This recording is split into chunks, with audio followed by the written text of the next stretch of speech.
Hi all, ഞാൻ Alisha Hussain absolute mind ക്ലിനിക്കിൽ consultant സൈക്കോളജിസ്റ്റായിട്ട് work ചെയ്യുന്നു.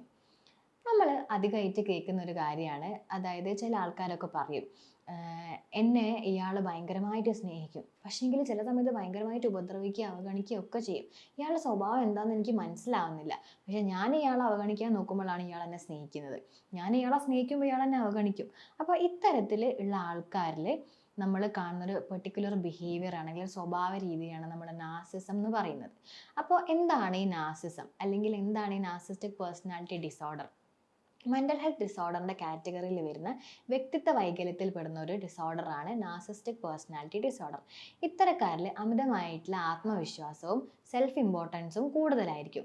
അപ്പോൾ ഇവർക്ക് എപ്പോഴും ഞാൻ, എനിക്ക്, എൻ്റെ എന്ന ചിന്തയാണ് കൂടുതലായിട്ട് ഉണ്ടാവുക. ഇവർക്ക് മറ്റുള്ളവരെ മനസ്സിലാക്കാനുള്ള കഴിവ് വളരെ കുറവായിരിക്കും. അപ്പോൾ ഇത്തരക്കാരുടെ കൂടെ ജീവിക്കുന്ന ആൾക്കാരാണ് കൂടുതലും ബുദ്ധിമുട്ട്. അപ്പോൾ ഇങ്ങനെ പറയുകയാണെങ്കിൽ നാർസിസ്റ്റിക് വിക്ടിം എന്ന് വേണമെങ്കിൽ നമുക്ക് പറയാം. അതായത് ഒരു നാർസിസ്റ്റിനെ കൊണ്ട് ചൂഷണം ചെയ്യപ്പെടുന്ന ആൾക്കാരെയാണ് നാർസിസ്റ്റിക് വിക്ടിം എന്ന് പറയുന്നത്. അപ്പോൾ ഇത്തരക്കാരെ ഈ നാർസിസ്റ്റ് അല്ലെങ്കിൽ നാർസിസം കാണിക്കുന്ന ആൾക്കാരുടെ ചുറ്റുവട്ടത്തായിട്ട് അല്ലെങ്കിൽ കൂടെ ആയിട്ട് ജീവിക്കുന്ന നാർസിസ്റ്റിക് വിക്ടിംസ് ആണ് ഏറെ ബുദ്ധിമുട്ടുകൾ അനുഭവിക്കുക. അപ്പോൾ ഇത്തരത്തിലുള്ള നാർസിസ്റ്റിക് ബിഹേവിയർ കൂടുതലായിട്ടും നമ്മൾ പുരുഷന്മാരിലാണ് കണ്ടുവരുന്നത്. പക്ഷേ സ്ത്രീകളിലും ഇതൊട്ടും കുറവൊന്നുമല്ല. അപ്പോൾ ഇത്തരത്തിലുള്ള ഒരു നാർസിസ്റ്റ് വിക്ടിമിനെ ചൂസ് ചെയ്ത് കഴിഞ്ഞാൽ അവരെ വലിയ രീതിയിൽ ദുരുപയോഗം ചെയ്യാനുള്ള സാധ്യത കൂടുതലാണ്. ഒരു നാർസിസ്റ്റ് വിക്ടിമിനെ സംബന്ധിച്ചിടത്തോളം അയാൾക്ക് എന്താണ് ശരി, എന്താണ് തെറ്റ്, അയാൾക്ക് എന്താ വേണ്ടത്, അയാൾ എന്താ ലാക്ക് ചെയ്യുന്നത് എന്നൊന്നും ഇയാൾക്ക് മനസ്സിലാവില്ല. ഒരു നാർസിസ്റ്റ് എന്താണ് പറയുന്നത്, ഒരു നാർസിസ്റ്റിൻ്റെ ശരി എന്താണ്, അതിനോട് യെസ് പറഞ്ഞു പോകേണ്ട ഒരു അവസ്ഥയാണ് ഉണ്ടാവുന്നത്.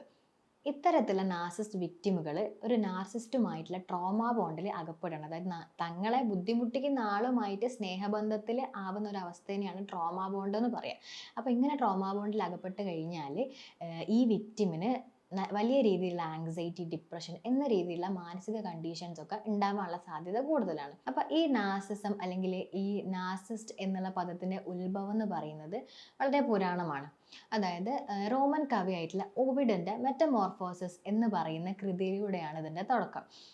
ഒരു കായലിൽ കണ്ടിട്ടുള്ള സ്വന്തം പ്രതിബിംബത്തിനെ അമിതമായി സ്നേഹിച്ച ഒരു ചെറുപ്പക്കാരൻ്റെ കഥയാണ്. ആളെന്ന് പറയുന്നത് വളരെ സുന്ദരനായിട്ടുള്ള ഒരാളായിരുന്നു. അതുകൊണ്ട് തന്നെ ആൾക്ക് ഒരുപാട് പ്രണയിനികൾ ഉണ്ടായിരുന്നു. പക്ഷെ ആൾക്ക് ആരെയും തന്നെ ഇഷ്ടമായിരുന്നില്ല. ആളുടെ ഒരു സൗന്ദര്യ സങ്കല്പങ്ങൾക്ക് പറ്റുന്ന ആരെയും ആൾ കണ്ടിട്ടുണ്ടായിരുന്നില്ല. അങ്ങനെ ഒരുപാട് പേരെ അവഗണിച്ച് വിഷമിപ്പിച്ച ഇയാളെ ദൈവം ശപിക്കുകയാണ് ഉണ്ടായിട്ടുള്ളത്. ഈ ശാപത്തിൻ്റെ ഫലമായിട്ട് ഇയാൾ ഒരിക്കലും ഇയാളുടെ പ്രതിബിംബത്തിനെ ഒരു നദിക്കരയിൽ വെച്ചിട്ട് ഒരു നദിയിൽ കാണുകയാണ്. അങ്ങനെ ഈ ഒരു നദിയിലുള്ള പ്രതിബിംബത്തിനോട് അമിതമായിട്ടുള്ള സ്നേഹം ഉണ്ടാവുകയും ഈ സ്നേഹം കാരണം അവിടുന്ന് മാറാൻ പറ്റാതാവുകയും അവിടെ തന്നെ മരിച്ചു വീഴുകയും ചെയ്തിട്ടുള്ള ഒരു അവസ്ഥയാണ്. അപ്പോൾ ഇവിടെ നമുക്ക് കാണാൻ കഴിയുന്നത് സെൽഫ് ലവ് കാരണം അല്ലെങ്കിൽ സെൽഫ് ഇമ്പോർട്ടൻസ് കാരണം മരണത്തിലേക്ക് അല്ലെങ്കിൽ ദുരന്തത്തിലേക്ക് എത്തിയൊരു ചെറുപ്പക്കാരൻ്റെ കഥയാണ്. അപ്പോൾ ഇതിൽ നിന്നാണ് നാർസിസ്റ്റ് അല്ലെങ്കിൽ ഒരു സെൽഫ് ലവ് അധികമായിട്ടുള്ള ആളുടെ ആ ഒരു ഉത്ഭവം ഉണ്ടായിട്ടുള്ളത്. അപ്പോൾ ഇത്തരത്തിലുള്ള നാർസിസ്റ്റുകളുടെ ബിഹേവിയർ എന്ന് പറയുന്നത് അവർ വളരെയേറെ സ്വന്തത്തെ പ്രാധാന്യം കൊടുക്കുന്ന ആൾക്കാരായിരിക്കും. അവരെ സംബന്ധിച്ചിടത്തോളം അവരാണ് വലുത്. അവർക്ക് പുറമേ വലുതായിട്ട് അവർക്കൊന്നുമില്ല. ഏറ്റവും കൂടുതൽ പരിഗണനയും അതുപോലെ തന്നെ അംഗീകാരവും അവർ ആഗ്രഹിക്കും. യഥാർത്ഥത്തിൽ അങ്ങനത്തെ ഒരു അംഗീകാരത്തിനോ പരിഗണനക്കോ ഉള്ളതൊന്നും അവർ ചെയ്തിട്ടുണ്ടാവില്ലെങ്കിൽ കൂടി ഏതൊരു സദസ്സിൽ ചെന്ന് കഴിഞ്ഞാലും ആ ഒരു ഇമ്പോർട്ടൻസ് അവർക്ക് കിട്ടണം. ഇത് കിട്ടിയിട്ടില്ല എന്നാണെങ്കിൽ അവർ വലിയ രീതിയിൽ ഡിസ്ട്രെസ്സിൽ അകപ്പെടും. അപ്പോൾ ഇവരുടെ മറ്റൊരു സ്വഭാവ രീതി എന്താണെന്ന് വെച്ച് കഴിഞ്ഞാൽ ഇവർക്ക് യാതൊരു രീതിയിലുള്ള ക്രിറ്റിസിസവും താങ്ങാൻ വേണ്ടി പറ്റില്ല. അപ്പോൾ ഇവരെ നമ്മൾ കുറ്റപ്പെടുത്തുകയാണെന്നുണ്ടെങ്കിൽ ഇവരുടെ തെറ്റുകളെ ചൂണ്ടിക്കാണിക്കുകയാണെന്നുണ്ടെങ്കിൽ ഇവർക്ക് ഇത് താങ്ങാൻ കഴിയില്ല. ഇവർ ഇതിനെ എപ്പോഴും ഓപ്പോസ് ചെയ്തുകൊണ്ട് എതിർത്തുകൊണ്ടിരിക്കും. എന്നാലോ ഇവരുടെ പങ്കാളികളെയോ അല്ലെങ്കിൽ ഈ പറയുന്ന നാർസിസ്റ്റ് വിക്ടിം ആയിട്ടുള്ള, അതായത് ഈ നാർസിസ്റ്റ് വിക്ടിം എന്ന് പറയുമ്പോൾ നമുക്ക് ഇയാളുടെ ഒരു ഫ്രണ്ട് ആവാം, അല്ലെങ്കിൽ ഇയാളുടെ ഒരു അച്ഛനോ ഇയാളുടെ അമ്മയോ അല്ലെങ്കിൽ ഇയാളുടെ കുട്ടിയോ അല്ലെങ്കിൽ ഇയാളുടെ സഹോദരിയോ ആര് വേണമെങ്കിലും ആവാം. അപ്പോൾ ഇത്തരത്തിലുള്ള നാർസിസ്റ്റ് വിക്ടിമുകളെ ഇയാൾ വലിയ രീതിയിൽ എന്ത് ചെയ്യും, ചൂഷണം ചെയ്യും. അത് ഇമോഷണൽ ആയിട്ടാണ് കൂടുതലും ചൂഷണം ചെയ്യുക. ഇവരെ വലിയ രീതിയിൽ ക്രിറ്റിസിസം ചെയ്യും. ഇപ്പോൾ ഒരു പ്രശ്നം ഉണ്ടായി കഴിഞ്ഞാൽ ഈ വിക്ടിമിൻ്റെ മേലേക്കാണ് ഇയാൾ എല്ലാ പ്രശ്നങ്ങളും ചാർത്തി കൊടുക്കുന്നത്.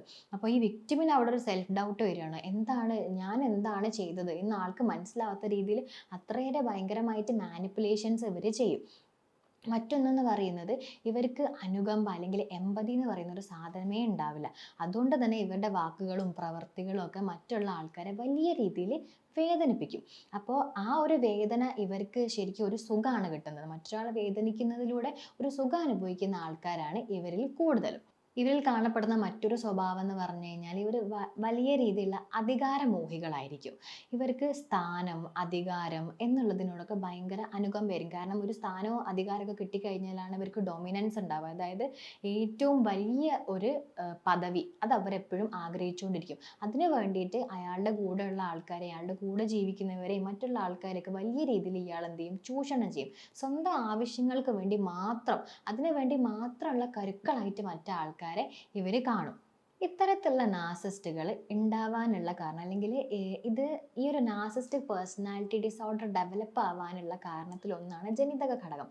അതായത് നമ്മൾ ജനിക്കുന്ന സമയത്ത് നമുക്ക് ജനറ്റിക്കലി ട്രാൻസ്ഫർ ചെയ്യപ്പെടുന്ന ചില ജീൻസിലൂടെ ഈ ഒരു പെർട്ടിക്കുലർ സ്വഭാവം നമ്മളിൽ എത്താൻ വേണ്ടി സാധിക്കും.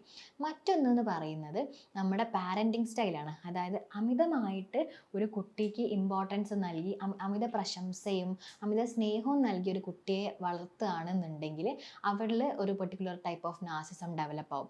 എന്നാലോ മറ്റൊരു രീതി എന്ന് പറയുന്നത് ഭയങ്കരമായിട്ട് അവഗണിച്ച് ആ കുട്ടീനെ ഭയങ്കരമായി കുറ്റപ്പെടുത്തി ആ രീതിയിലുള്ളൊരു പാരൻറ്റിങ് ആണ് കുട്ടിയിൽ ഉണ്ടായിട്ടുള്ളത് എന്നുണ്ടെങ്കിൽ അവിടെയും മറ്റൊരു രീതിയിൽ നാർസിസം ഡെവലപ്പ് ആവാനുള്ള സാധ്യതയുണ്ട്. പിന്നെ മറ്റൊരു കാര്യം പറയുകയാണെങ്കിൽ ചെറുപ്പത്തിൽ വലിയ രീതിയിലുള്ള ബുദ്ധിമുട്ടുകളും ട്രോമയും അനുഭവിച്ചിട്ടുള്ള ഒരു കുട്ടി. അതായത് എനിക്ക് ഈയിടെ വന്നിട്ടൊരു കേസ് ഉണ്ടായിരുന്നു. അപ്പോൾ ഒരു 35 വയസ്സുള്ള ഒരാളാണ്. അപ്പോൾ നാർസിസ്റ്റാണ്. അപ്പോൾ നാർസിസ്റ്റിൻ്റെ വിക്റ്റിമായിട്ടുള്ള വൈഫാണ് കൗൺസിലിങ്ങിന് വന്നിട്ടുള്ളത്. അപ്പോൾ വൈഫിൻ്റെ ബുദ്ധിമുട്ടുകളൊക്കെ പറഞ്ഞു വന്നപ്പോൾ ഞാൻ ആളെ വിളിപ്പിക്കുകയാണ് ഉണ്ടായിട്ടുള്ളത്. ഇങ്ങനെ വന്ന് നോക്കിയ സമയത്ത് എനിക്ക് മനസ്സിലായി, ഞാൻ റൂൾ ഔട്ട് ചെയ്തു ഇയാളൊരു നാർസിസ്റ്റാണ് എന്നുള്ളത്. അങ്ങനെ ഇയാൾ എങ്ങനെ, ഏതൊരു ആളായാലും നമുക്ക് എമ്പതി വർക്കൗട്ട് ചെയ്യണമല്ലോ. അപ്പോൾ അയാൾ എങ്ങനെ നാർസിസ്റ്റായി എന്ന് നോക്കിയ സമയത്താണ് അയാളുടെ അച്ഛൻ ഇതുപോലെ ഒരു നാർസിസ്റ്റായിരുന്നു. അയാളുടെ അച്ഛന് അയാളുടെ അമ്മയെ വലിയ രീതിയിൽ ഉപദ്രവിക്കുന്നത് കണ്ട് കണ്ട് കണ്ട് വളർന്ന് അതിലൂടെ ഒരു ഒബ്സർവേഷണൽ ലേണിങ്ങിലൂടെ ഇങ്ങനെയാണ് ചെയ്യേണ്ടത് എന്നുള്ള രീതിയിൽ ഉള്ള ഒരു ഒബ്സർവേഷണൽ ലേണിങ്ങിലൂടെയാണ് ഇയാൾ നാർസിസ്റ്റായി മാറിയിട്ടുള്ളത്. അപ്പോൾ ഇത്തരത്തിലുള്ള ചൈൽഡ്ഹുഡ് ട്രോമാസും ഒരാളെ നാർസിസ്റ്റ് ആക്കാൻ വേണ്ടി സാധിക്കും. അപ്പോൾ ഇത്തരത്തിൽ നാർസിസ്റ്റ് ആവുന്ന ആൾക്കാർ രണ്ട് രീതിയിലാണ് ഡെവലപ്പ് ആവുന്നത്. ഒന്ന് ഗ്രാൻഡ്യോസ് നാർസിസവും മറ്റൊന്ന് വൾണറബിൾ നാർസിസവും. ഇല്ല, ഗ്രാൻഡ്യോസ് നാർസിസം എന്ന് പറയുന്നത് നമ്മൾ നേരത്തെ പറഞ്ഞു വലിയ രീതിയിൽ സെൽഫ് ഇമ്പോർട്ടൻസ് ഒക്കെ നൽകി കുട്ടികളെ അമിത പ്രശംസയൊക്കെ നൽകി വളർത്തുക എന്നുള്ളത്. ഇത്തരത്തിലുള്ള ആൾക്കാരാണ് ഗ്രാൻഡ്യോസ് നാർസിസം ഡെവലപ്പ് ആകുന്നത്. അതായത് ഇവർക്ക് ഭയങ്കരമായിട്ടുള്ള സെൽഫ് ലവ്, അമിത പ്രശംസ, അതുപോലെ തന്നെ അവർ ആണ് ഏറ്റവും വലുത് എന്നുള്ള തോന്നൽ, അവർക്ക് അധികാരങ്ങൾ, അവകാശങ്ങൾ, സ്ഥാനങ്ങൾ ഇതിനോടൊക്കെ ഭയങ്കര അനുകമ്പയായിരിക്കും. ഇവർക്ക് ഇതൊന്നും ഇല്ല അല്ലെങ്കിൽ ഇതിനൊന്നും കഴിവില്ല എന്നുള്ളതിലുള്ള യാതൊരുവിധ ഇൻസൈറ്റും ഇവർക്ക് ഉണ്ടായിരിക്കില്ല. അതേ സ്ഥാനത്ത് വൾണറബിൾ നാർസിസ്റ്റ് ആണെങ്കിൽ ഇവർക്ക് ഒരുപാട് വൾണറബിലിറ്റീസ് ഉണ്ടാവും. ഞാൻ നേരത്തെ പറഞ്ഞില്ലേ, അതായത് വലിയ രീതിയിൽ കുറ്റപ്പെടുത്തലും കുറവുകളൊക്കെ അറിഞ്ഞ് കേട്ട് വളർന്നിട്ടുള്ള കുട്ടികൾ. അപ്പോൾ ഇവർ വൾണറബിൾ നാർസിസ്റ്റ് ആയിട്ടാണ് ഉണ്ടാവുക. അപ്പോൾ ഇവരെ സംബന്ധിച്ചിടത്തോളം ഇവർക്ക് ഒരുപാട് വൾണറബിലിറ്റീസ് ഉണ്ട്. ഈ വൾണറബിലിറ്റീസ് ഒന്നും ആരും അറിയാതിരിക്കാൻ വേണ്ടിയിട്ട്, പുറത്താർക്കും മനസ്സിലാവാതിരിക്കാൻ വേണ്ടിയിട്ടാണ് ഇവരെന്ത് ചെയ്യുന്നത്, ഇത്തരത്തിലുള്ളൊരു നാർസിസ്റ്റിക് ബിഹേവിയർ കാണിക്കുന്നത്. എനിക്ക് ഈ ഒരു രീതിയിലുള്ള ഇൻസെക്യൂരിറ്റീസ് ഉണ്ട് അല്ലെങ്കിൽ എനിക്ക് ഈ കുറവുണ്ട് എന്നുള്ളത് ആരും അറിയാൻ പാടില്ല. അപ്പോൾ അതിന് വേണ്ടിയിട്ട് ഓവർ ഡൊമിനൻസും മറ്റും ഇവർ കാണിക്കും. ഇപ്പോൾ ഇത്തരത്തിലാണ് രണ്ട് ടൈപ്പ് ഓഫ് നാർസിസ്റ്റുകൾ ഡെവലപ്പ് ആയിട്ട് വരുന്നത്. അപ്പോൾ ഇങ്ങനത്തെ നാർസിസ്റ്റിക് ബിഹേവിയർ കാണിക്കുന്ന ആൾക്കാർ എന്ന് പറയുന്നത് ഇപ്പം നമ്മുടെ സമൂഹത്തിൽ നോക്കിക്കഴിഞ്ഞാൽ നമുക്ക് പുരുഷന്മാരിലും സ്ത്രീകളിലും ഒക്കെ കാണാമെന്ന് പറഞ്ഞല്ലോ. അപ്പോൾ ഇവരെ നമുക്ക് ഒരു പരിധി വരെ എന്ത് ചെയ്യാൻ വേണ്ടി സാധിക്കും, ട്രീറ്റ് ചെയ്ത് ഭേദമാക്കാൻ വേണ്ടി സാധിക്കും. ഇത് നമ്മൾ കൊഗ്നിറ്റീവ് ബിഹേവിയറൽ തെറാപ്പി എന്നുള്ള ഒരു സൈക്കോതെറാപ്പിയാണ് യൂസ് ചെയ്യുന്നത്. ഇവിടെ നമ്മൾ എന്താ ചെയ്യുന്നതെന്ന് വെച്ച് കഴിഞ്ഞാൽ ഒരു നാർസിസ്റ്റിന് ഒരുപാട് കൊഗ്നിറ്റീവ് എറേഴ്സ് ഉണ്ടാവും. അതായത് ചിന്തയിലുള്ള തെറ്റിദ്ധാരണകൾ. അതായത് നമ്മൾ ബ്ലാക്ക് ആൻഡ് വൈറ്റ് തിങ്കിങ് എന്നൊക്കെ പറയും. അതായത് ഇങ്ങനെ ചെയ്താൽ മാത്രമാണ് ശരി, ഇങ്ങനെ അതിനൊരു മറ്റൊരു വശമില്ല, ഒന്നുകിൽ ഇത് അല്ലെങ്കിൽ അത് എന്നൊന്നും, ഒന്നുകിൽ ബ്ലാക്ക് അല്ലെങ്കിൽ വൈറ്റ്, ഗ്രേ എന്ന് പറയുന്ന ഒരു ഷെയ്ഡ് ഇവർക്ക് ഇല്ല. അപ്പോൾ ഇത്തരത്തിലുള്ള ആൾക്കാരെ ഗ്രേ ഷെയ്ഡിലേക്ക് കൊണ്ടുവരിക എന്നുള്ളതാണ് ഫസ്റ്റിലെ ടാസ്ക്. അപ്പോൾ ഒരു കൊഗ്നിറ്റീവ് ബിഹേവിയറൽ തെറാപ്പിയിൽ നമ്മൾ സോക്രാറ്റിക് ക്വസ്റ്റ്യനും മറ്റും യൂസ് ചെയ്തിട്ട് ഇവരെ തോട്ടിലുള്ള എറേഴ്സിനെ നമ്മൾ കറക്റ്റ് ചെയ്യും. അങ്ങനെ കറക്റ്റ് ചെയ്ത് വളരെ സമയമെടുത്ത് ചെയ്യുന്ന ഒരു കാര്യമാണ്. കാരണം ഒരു NPD ഡെവലപ്പായി കഴിഞ്ഞാൽ അത് പേഴ്സണാലിറ്റിയിലുള്ള ചേഞ്ചാണ്. അപ്പോൾ അത് നമുക്ക് പതിയെ മാത്രമേ മാറ്റിയെടുക്കാൻ വേണ്ടി സാധിക്കുകയുള്ളൂ. അപ്പോൾ വളരെ സ്ട്രക്ചേർഡ് ആയിട്ടുള്ള ഒരു തെറാപ്പി സെറ്റിങ്ങിലൂടെ മാത്രം നമുക്ക് എന്ത് ചെയ്യാൻ വേണ്ടി പറ്റും? ഈ ഒരു നാർസിസിസ്റ്റിനെ ചികിത്സിച്ച് ഭേദമാക്കാൻ വേണ്ടി പറ്റും. ഇത്തരത്തിലുള്ള നാർസിസ്റ്റിക് വിക്ടിമിന് നമ്മൾ കൊടുക്കുന്നത് അസേർട്ടീവ്നെസ് സ്കിൽ ട്രെയിനിങ് ആണ്. അതായത് ഒരാളുടെ കൂടെ അയാളുടെ മാത്രം ഇഷ്ടങ്ങൾക്കും അയാൾ വരച്ചു വെച്ച റൂൾസിനും അനുമാനിച്ച് ജീവിച്ച ഒരാൾക്ക് തനിക്ക് എന്താ വേണ്ടത്, തൻ്റെ ആവശ്യങ്ങൾ എന്താണ്, താൻ ശരിക്കും ആരാണ് എന്നുള്ള ബോധമൊക്കെ നഷ്ടപ്പെട്ടിട്ടുണ്ടാവും. അപ്പോൾ തനിക്ക് വേണ്ടത് എന്താണ്, താൻ എന്താണ് എന്നുള്ള അസേർട്ടീവ്നെസ് സ്കില്ലാണ്. അതായത് നമ്മൾ അസേർട്ടീവ്നെസ് സ്കില്ലിനെ വളരെ സിമ്പിളായിട്ട് നോ പറയാൻ പഠിപ്പിക്കുക എന്നൊക്കെയാണ് പറയുക.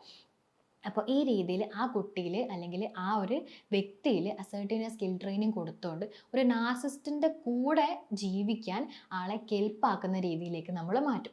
അപ്പോൾ ഇത്തരത്തിലുള്ള തെറാപ്പീസൊക്കെ യൂസ് ചെയ്തിട്ടാണ് നമ്മൾ ഇങ്ങനത്തെ ഒരു കണ്ടീഷൻ ക്യൂർ ചെയ്യുന്നത്.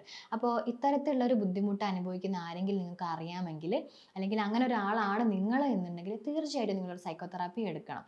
കാരണം എന്താണെന്ന് വെച്ച് കഴിഞ്ഞാൽ ഇത് വളരെ മുന്നോട്ട് പോകുന്നതിനനുസരിച്ച് നമ്മളെ പ്രായമൊക്കെ പോകുന്നതിനനുസരിച്ച് വലിയ രീതിയിലുള്ള ബുദ്ധിമുട്ടുകൾ നമുക്കും നമ്മുടെ ചുറ്റുപാടുള്ള ആൾക്കാർക്കും ഉണ്ടാക്കും. അപ്പോൾ ഇത്തരത്തിൽ ബുദ്ധിമുട്ടുണ്ട് എന്നുണ്ടെങ്കിൽ നിങ്ങൾ അടുത്ത് തന്നെയുള്ളൊരു തെറാപ്പി സെൻറ്ററിൽ പോയിട്ട് ഒരു സൈക്കോളജിസ്റ്റിനെ സമീപിക്കുക. എന്നിട്ട് അതിന് വേണ്ട കൗൺസിലിങ്ങും കാര്യങ്ങളൊക്കെ എടുക്കുക. ഇതിൽ നിങ്ങൾക്ക് എന്തെങ്കിലും സംശയങ്ങളോ കാര്യങ്ങളോ ഉണ്ടെന്നുണ്ടെങ്കിൽ താഴെ കാണുന്ന നമ്പറിൽ കോൺടാക്ട് ചെയ്യുക. മറ്റൊരു വീഡിയോയുമായി അടുത്ത ആഴ്ച വരുന്നത് വരെ ബൈ.